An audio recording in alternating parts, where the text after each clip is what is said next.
কে আপনি? মনির একটু বলেন।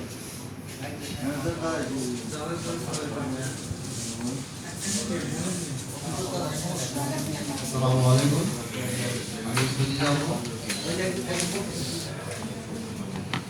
আসসালামু আলাইকুম, আমি সৌদি যাব। সৌদি ভিসা দিচ্ছি, জমা দিচ্ছি কাগজপত্র। তাহলে আমাদের যে অশিক্ষিত মানুষ যারা কোম্পানিতে যাবে তাদের তো অনেক সুবিধা দরকার, ঠিক না? তো ওদের যদি আপনি আছেন তাহলে আপনার কষ্ট যাইতেছে, তার জন্য আর কি। তারপরে আপনি যে সৌদি আরবে কোথায় যাচ্ছেন? আমি যে সৌদি আপনার মক্কাতে যাইতেছে। দেশের বাইরে? জি না, যাইনি। প্রথমবার যাচ্ছেন? জি। আপনাকে যে রিক্রুটিং এজেন্সি, জি, সে কি কাজের কথা বলে আপনাকে? আমার কাছে হচ্ছে বলছে রেস্টুরেন্ট ডেলিভারি মিশন। রেস্টুরেন্টে ডেলিভারি? জি।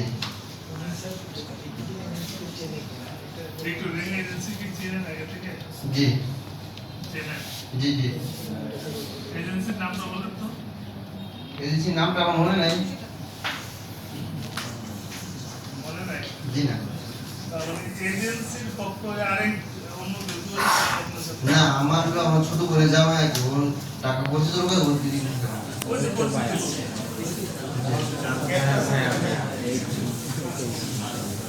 টাকা দিয়েছে না থাকলে সে তো যাবে সেটা হচ্ছে। জি। টাকা দিয়েছেন? জি, আমি 1 লাখ দিয়েছি। 1 লক্ষ টাকা দিয়েছেন জি। লোকটাকে? জি জি। এটা কি বাড়তি? জি। বাড়তি 1 লাখ টাকা দিয়েছেন, সে আপনার কাজ? না না, আমাকে বলছি যে আপনার ব্যাংকটা হয়েছে, তারপর আপনি 1 লাখ টাকা দিয়েছেন। টোটাল কত খরচ? টোটাল কত খরচ হয়েছে? টোটাল আমার ছোট করে যাওয়া বলছে যে আপনার 3,20,000 টাকা লাগবে। আচ্ছা, এবার আপনি বলুন তো সে কি কি ভুল করছে, কি কি করা উচিত ছিল?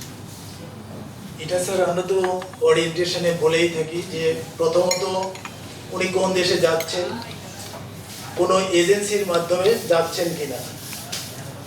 উনি যদি তৃতীয় পক্ষের মাধ্যমে যান তাহলে ওনার অভিবাসন অবশ্যই বেড়ে যাবে। তাহলে সে করবে না? তাহলে তার করণীয় স্যার হলো, আপনি জানেন স্যার 18 ডিসেম্বর আন্তর্জাতিক অভিবাসী দিবস উদযাপন উপলক্ষে স্যার এখানে একটা জব ফেয়ার আপনার নেতৃত্বে হয়েছিল স্যার। সেই জব ফেয়ারের মাধ্যমে কর্মীরা কিন্তু স্যার স্বাচ্ছন্দ্যে যারা স্যার, এটা আমাকে স্যার বছরে 2টা করার অনুমতি দেওয়া আছে স্যার। বাকি সময়গুলো স্যার, হ্যাঁ এইটার ব্যাপারে স্যার একটু আমি বলি। কর্মীরা যারা বিদেশ যেতে চান, এটা স্যার আমাদের gmet.gov.bd, এটা স্যার আপনার সাথেও লিংক আছে, dc.not সেই দিকে যদি ঢোকে স্যার। সৌদি আরবে যে যাচ্ছিলেন বলতেছিলেন, তারা তো আবার ইন্টারনেটে ঢুকছেন কোনোদিন? আপনি কোনোদিন ইন্টারনেটে ঢুকছেন? স্যার www কি জানেন? জি। জানেন জি। কি জিনিস এটা? এটা আপনার ম্যাক্স প্লেয়ারের মাধ্যমে ইয়া হয়, যেটা সব আপনার বলা যায়। সেটাই শুনেন, আমরা মানে এটা গ্যাপ মিনিমাইজেশনটা খুব জরুরি। আমরা কিন্তু আমাদের ভাষায় বলি, তারা কিন্তু তাদের মতো করে বোঝার চেষ্টা করেও বুঝতে পারে।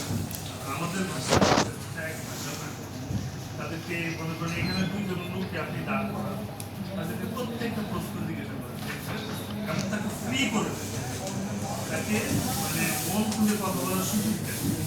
তাহলে দেখবেন তারা কোন জায়গায় সমস্যাগুলো ফিল করতেছে, কোন জায়গায় সমস্যাগুলো আইডেন্টিফাই আমরা করতে পারবো। এবং 10 জনের আপনি ইন্টারভিউ, 10 জনের ইন্টারভিউ নিলে আপনি অনেক প্রবলেম আমরা বের করে আনতে পারবো। কারণ আমরা কিন্তু টেবিলের এই সাইড থেকে কথা, ওই সাইডের কথাটা বা তারা কি আন্ডারস্ট্যান্ড করতেছে সেটা কিন্তু হয়তো কারণ বলতেও চাচ্ছে না, লজ্জায় বলতে নাও পারে যে না আমি জানি না, বলতে না, এটা বলা হবে লজ্জা। আবার অনেকে আসলে জানার ক্যাপাসিটি নেই, সেই জন্য বলতেছে, ঠিক আছে?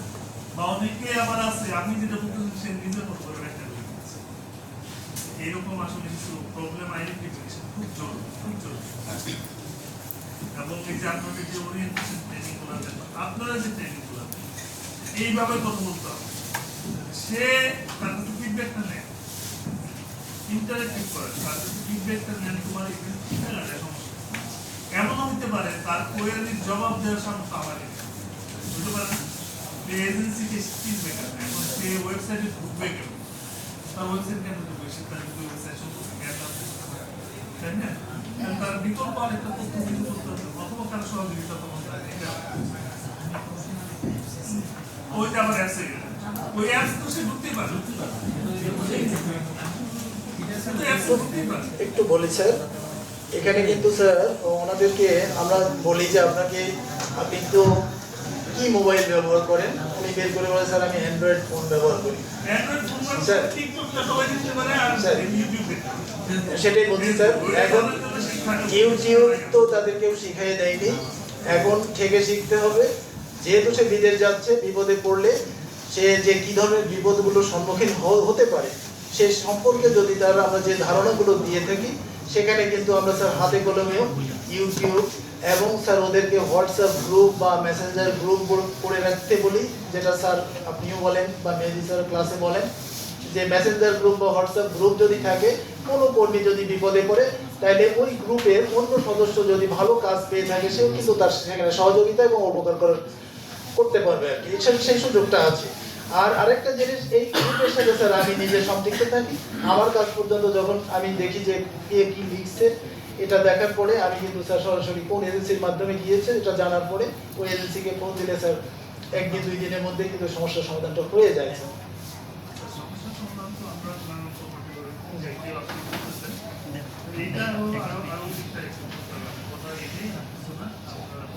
চেষ্টা অবশ্যই করতেছেন তাদের আরো কাছাকাছি কিভাবে পৌঁছানো যায়, যাতে যারা যাচ্ছে বা যাওয়ার ইচ্ছা পোষণ করতেছে তারা যাতে প্রথম থেকে কাজগুলো শুরু করতে আমাদের কাজ, যে সমস্ত এনজিওরা কাজ করতেছে তারাও যাতে একই চিন্তা মাথায় নিয়ে করে, যে একটা মানুষকে জাস্ট আমি বলে দিয়ে আসলাম সে কতটুকু ক্যাপচার করতে পারবে, সে কতটুকু বুঝতো, সেটা একটা ফিডব্যাক নিয়ে আসে, একটা ফিডব্যাক নিয়ে আসে।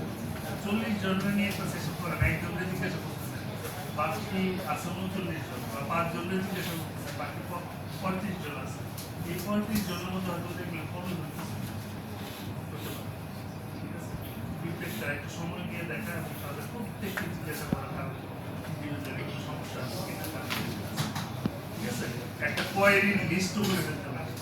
কোয়ারি লিস্ট আপনি 10টা যদি এরকম সেমিনার করেন বা ইয়ে করেন, ফ্রিকুয়েন্টলি আস্কড কোয়েশ্চেনস যেটা করি আমরা, যে কোয়েশ্চেনগুলো মানুষ সচরাচর করে এর বাইরে কিন্তু কেউ যেতে পারে না, ওই কোয়েশ্চেনগুলোর একটা আপনারা ডেটা বেজের মতো করে বা ইয়ের মতো করে, আপনার বইয়ের মতো করে বা বুকলেটের মতো করে, যে এই কোয়েশ্চেনগুলো এগুলো আছে ইন্টারনেটে আছে, ওইগুলোই বারবার বিভিন্ন সেমিনারে মিটিংয়ে এগুলাকে দিয়ে দেওয়া হলো, বুকলেট করে দিয়ে দেওয়া হলো।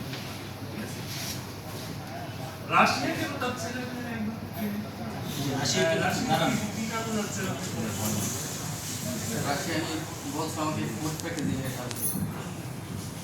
রিক্রুটিং এজেন্সি বলতে যে এলাকার এরকম দালালের মাধ্যমে এলাকার দালাল শুধুমাত্র মানে সরাসরি এতে যায় না। এজেন্সির নাম বলতে পারেন, আমি কিন্তু স্যার ক্লাসে বলেছি যে আপনারা যদি শুনেন রাশিয়া থেকে আপনার ভয় পেয়ে যাচ্ছে, আপনি আরো ডিটেলস করুন।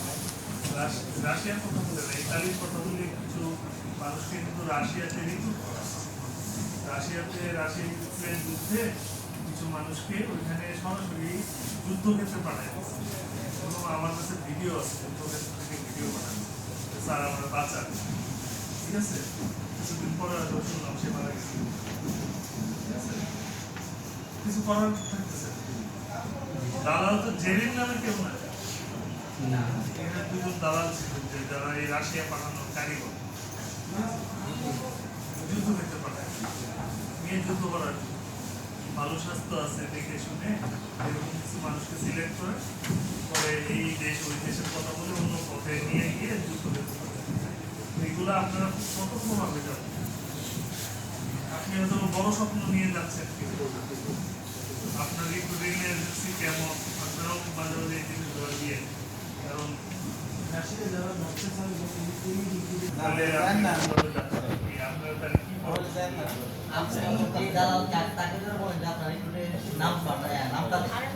ওনারা আসলে একটা এজেন্সির নাম দেয়, ওইখানে আমরা যোগাযোগ করলে ওনারা যা বলে ওনারা তাই বলে, কিন্তু আমরা তো এখানে আসার পর আসলে খুব সাবধান করলাম, ঠিক আছে? আগে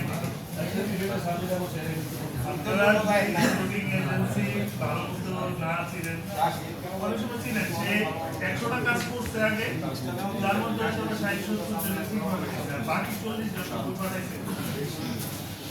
আপনারা ওই জায়গায় পাঠাবেন রেজিস্টারটা তারা নিয়ে আপনি